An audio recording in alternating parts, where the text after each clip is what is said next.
These are 3 different ways of drawing lactic acid. This is a Lewis structure, helps us determine things like polarity and geometry. The line structure is the most commonly used structure in organic chemistry and allows for easy representations of complex molecules. In the line structure, the carbons and hydrogens are omitted. You can assume in this line structure that there's a carbon here, carbon here, carbon here. This is a wedge dash model where the standard lines show the bonds that are within the same plane, and the wedge is what's coming towards the viewer, and the dash is what's going away from the viewer. A simple example of chirality in organic chemistry is a carbon atom bonded to 4 chemically different environments. Let's practice establishing chirality using the Kind-Ingold-Krelog convention. As you can see, this carbon is bonded to 4 chemically different environments. First, we must order our chemical environments based on atomic number. It's important when establishing chirality that we go 1 atom at a time. We see 2 carbons, 1 oxygen, and 1 hydrogen. Since oxygen has the highest atomic number, that is our highest priority. Next, look at the carbons. Here, the carbon is bonded to 3 hydrogens.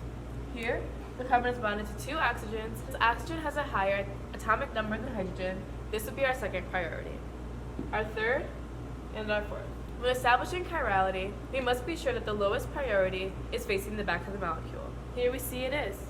So now we can go from the highest priority to the lowest priority. We form a clockwise rotation. The chiral configuration is R. It's an enantiomer, which means it's a mirror image, but it's not superimposable, so it can't be mapped onto itself. And the hydrogen is the lowest priority, and it is facing the back of the molecule. The highest to lowest priority forms a counterclockwise rotation. This is the S configuration. The enantiomers of the same molecule will have opposite chirality configurations. Let's move on.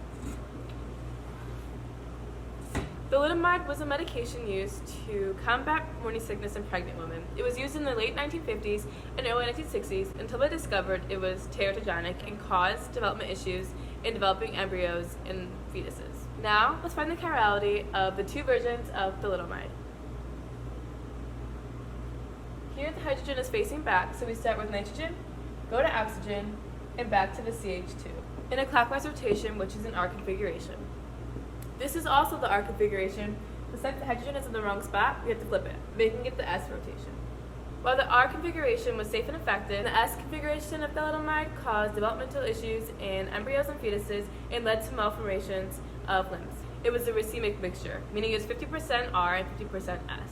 This example can show how biological systems can be affected by chirality. Thank you for watching and have a good day.